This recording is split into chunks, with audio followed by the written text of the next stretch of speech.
today we are looking at how to light tank in Cold War.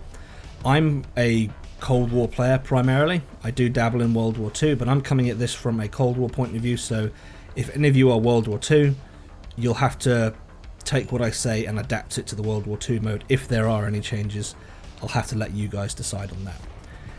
So if you've been in this game for a year or less, then you might need to experiment with everything that I'm about to say. You might still be trying to figure out what your playstyle is. But if you've been here longer than a year, then you can just pick and choose based on what you already know your playstyle is. So we're looking at light tanks. And light tanks are versatile, flexible, and adaptable. How you set up your light tank and its crew will come down to what suits you best as the player. So taking a look at equipment first then, it's important to get this noted and out the way at the very start. Not all light tanks across the game have access to the same equipment. And an example of this is Era 1 Chaffee doesn't have access to the gun stabilizer. The Era 1 Bulldog, it does have access to the stabilizer. So for me, when I saw this, I thought, okay, I wonder if wargaming is trying to replicate reality. But no, that's not what they're doing. In reality, the 75mm on the Chaffee was stabilized, and the 76mm on the Bulldog wasn't stabilized. So how they've worked this out, I don't know. I then turned to it just being in-game. Okay, the Chaffee is tier 2 of Era 1, Bulldog is tier 3 of Era 1. Maybe it's to do with one being tier 2 and one being tier 3, but then I looked at the Type 63, which is tier 1 of Era 1, and that does have access to the stabilizer. So I really have no idea how Wargaming have worked this out. I don't know why they've done it this way. It's a mystery. But the point being, not every light tank has access to the same equipment, and those are just a couple of examples. So let's take a look at these tanks, and there are three main categories of light tanks in this game. You've got rotary or autocannon only tanks, you've got autocannon and ATGM tanks, and then you've got cannon only tanks. All three of these categories can be played in one of two ways. You can either play them passively or you can play them actively. So you can be what is called an active scout, or you can be a passive scout. And the way to choose, how you will play and how you'll set up your crew will again come down to how you play light tanks, how you want to play them. So as an active scout, you're going to be on the move 95% of the game, and the majority of your fire is going to be done while you're on the move. So if you're going to be an active scout, here are my recommendations for equipment for that playstyle. So from an equipment point of view, I would go with improved concealment, which decreases your concealment by about 8%. The in-game stat doesn't tell you by how much, but based on the numerical changes in game and working out what those percentages are, it's roughly 8%. Next bit of kit is turbocharger, which provides an additional 5% horsepower and 5% to your maximum speed. Gun stabilizer, if you have access to it, which improves your accuracy on the move and during turret rotation by 20%. If you don't have access to the stabilizer, then I would recommend improved ventilation, which provides 5% boost to your crew performance. So this build focuses primarily on speed and gun accuracy on the move, which will enable you to push up quickly, spot targets, and then fall back. And then later on in the game, you can use this speed to maneuver and then flank and catch enemies off guard. It all sounds good. It sounds great to be able to do that, and I know a lot of light tank drivers up until this point, that's been the approach to light tanking in this game.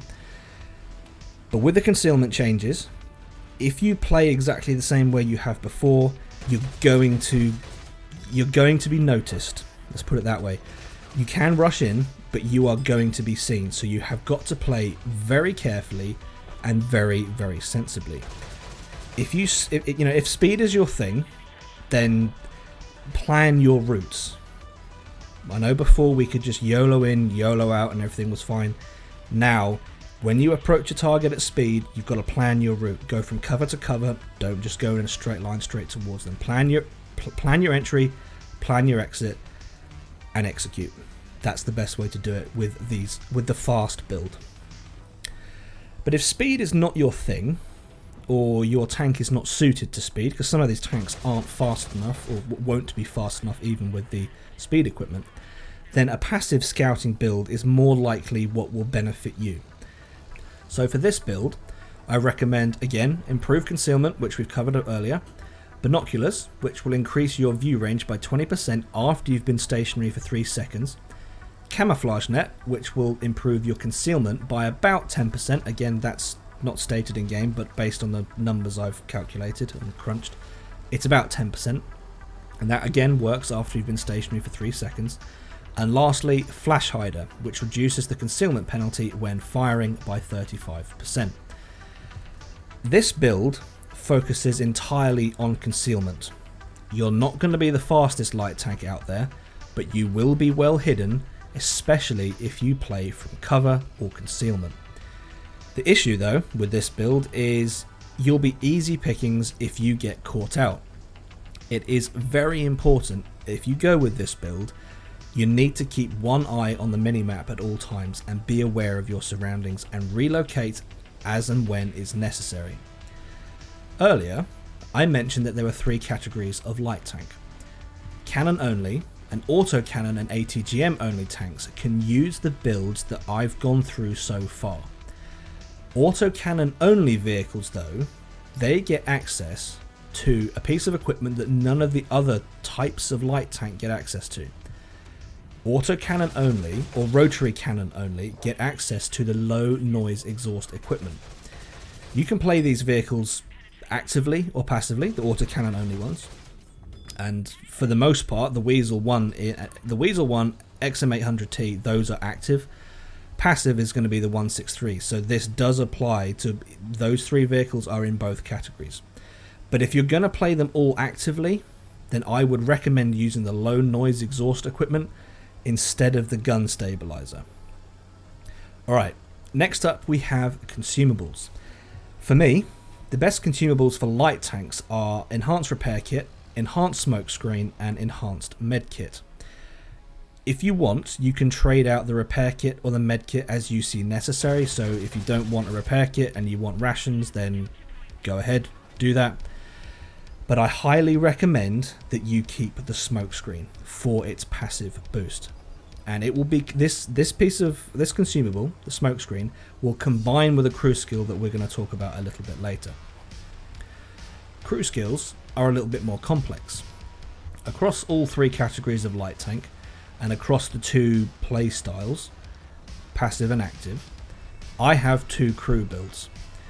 Cannon only light tanks have 1 build, and autocannon only and autocannon and ATGM light tanks have their own build as well. So starting with cannon only crews, I go with Born Leader, which increases the effectiveness of the crew by 5%, camouflage expertise, which improves the tank's concealment by 7.5%, snapshot, which increases accuracy during turret rotation by 10%, run and gun, this increases accuracy on the move by 10%, clutch braking, which increases the hull rotation speed by 7.5%, off-road driving increases handling on soft and medium terrain by 7.5%, this is important given the recent changes, rapid aim, which increases the turret traverse speed by 10%, green thumb, and that increases the tank camouflage factor when sat in a bush by 10%, and finally radio jamming, which decreases the time the tank is spotted by 3 seconds. This crew build focuses on crew performance, turret, gun and hull handling, with a slight consideration for boosting the concealment, and finally we're hitting the maximum reduction in detection time. And this last point is why I mentioned a little bit earlier that the smoke screen is so important to keep. Standard detection time in Cold War now is 10 seconds. So if you get spotted and then you disappear behind a corner, the Sixth Sense light bulb will stay on for 10 seconds. Well, it will stay on for 10 seconds unless you have the smoke screen equipped, because the passive skill on the smoke screen, not equipment, consumable, is a reduction of 2 seconds to your spot time, so that gets you to 8 seconds. And then radio jamming, that crew skill, takes an additional 3 seconds off, which means you get your detection time from 10 seconds down to 5 seconds. And in the old days of Cold War, 5 seconds was the standard detection time for this game mode. So you can get yourself back down to 10 seconds, which is typical for Cold War. And so the regular, you guys that are regular light tankers in Cold War, you'll get that time back down to what you're used to. For autocannon only, and ATGM and autocannon tanks, my crews are almost the same, apart from one skill. I trade Green Thumb for Expert Gunner. An Expert Gunner increases the